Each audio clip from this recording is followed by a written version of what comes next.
बिहार विधानसभा चुनाव की तारीखों की घोषणा के साथ ही राज्य की राजनीति एक बार फिर गर्मा गई है। चुनाव आयोग के अनुसार 243 विधानसभा सीटों पर 2 चरणों में मतदान होगा। इस घोषणा के साथ ही सत्तारूढ़ एनडीए और विपक्षी इंडिया गठबंधन के बीच सीधा मुकाबला तय हो गया है। इस बार मुकाबला सिर्फ सत्ता का नहीं बल्कि 2 राजनीतिक विचारधाराओं और भविष्य की दिशा तय करने का भी है। इंडिया गठबंधन की कमान इस बार आरजेडी और कांग्रेस के हाथ में है। दोनों पार्टियां लंबे समय से सत्ता से बाहर है, लेकिन इस बार पूरी ताकत के साथ मैदान में उतर रही है। आरजेडी की सबसे बड़ी ताकत उनका MY समीकरण है, जो राज्य में कुल मतदाताओं का लगभग 30% हिस्सा है। ये वोट बैंक दशकों से पार्टी की रीढ़ रहा है और आज भी उनकी सबसे मजबूत राजनीतिक पूंजी माना जाता है। लालू यादव के सक्रिय राजनीति के पीछे हटने के बाद अब पार्टी का चेहरा उनके बेटे तेजस्वी यादव है।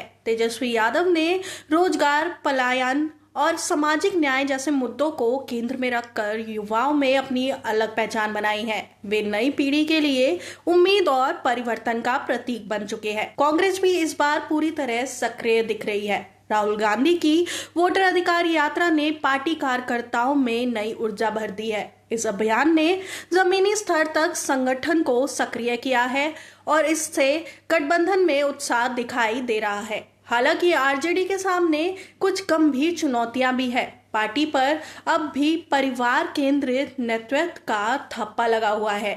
लालू प्रसाद यादव, तेजस्वी यादव और तेज प्रताप यादव पर केंद्रित नेतृत्व शैली को लेकर अक्सर आलोचना होती रहती है। वहीं जमीन के बदले नौकरी घोटाले से जुड़े मामले में ईडी की जांच ने पार्टी की छवि को नुकसान पहुंचाया है। तेजस्वी यादव को कार्यकर्ताओं और युवाओं का समर्थन जरूर मिला है, लेकिन उनके भाई तेज प्रताप यादव के विवादित बयानों और असामान्य राजनीतिक गतिविधियों ने कई बार पार्टी की एकजुटता को चुनौती दी है। इससे गठबंधन की रणनीति और संदेश पर भी असर पड़ा है। फिर भी तेजस्वी के पास छवि सुधार और मुद्दा आधारित राजनीति का मौका है। बेरोजगारी, कानून व्यवस्था और पलायन जैसे मुद्दों पर लगातार आवाज उठाकर उन्होंने ये संदेश दिया है कि वे आम जनता, खासकर युवाओं के मुद्दे को गंभीरता से समझते हैं। बिहार में 2 साल पहले हुए जातीय सर्वेक्षण का लाभ भी आरजेडी को मिल सकता है। हालांकि सर्वे का श्रेय नीतीश कुमार की अगुवाई वाली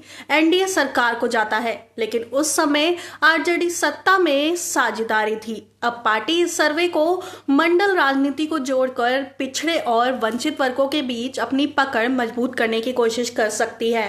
आरजेडी ये संदेश देने की कोशिश में है कि वे सामाजिक न्याय की लड़ाई को आगे बढ़ाने वाली पार्टी है और आरक्षण बढ़ोतरी जैसे मुद्दे को अपना चुनावी एजेंडा बना सकती है। इंडिया गठबंधन में कांग्रेस, वाम दलों और अन्य समान विचारधारा वाली पार्टियों का साथ है। सीएम नीतीश कुमार के एनडीए में लौटने से पहले उनका हिस्सा रहे मुस्लिम वोटों का बड़ा भाग अब इंडिया गठबंधन की ओर झुक सकता है, लेकिन गठबंधन को कई आंतरिक चुनौतियों का सामना करना पड़ रहा है। सीट बंटवारा, नेतृत्व संतुलन और महत्वाकांक्षी नेताओं के बीच तालमेल एक बड़ी परीक्षा साबित हो सकती है। लंबे समय से सत्ता से बाहर रहने के कारण कई वरिष्ठ नेताओं की अपनी अपनी आकांक्षाएं हैं, जो चुनाव से पहले असंतोष या बगावत का कारण बन सकती है। राजनीतिक विशेषज्ञों का कहना है कि जहां एनडीए विकास और स्थिर शासन के मुद्दों पर जनता के बीच जा रही है, वहीं इंडिया गठबंधन सामाजिक न्याय, समानता और रोजगार जैसे बुनियादी मुद्दों पर जनता का समर्थन जुटा रही है।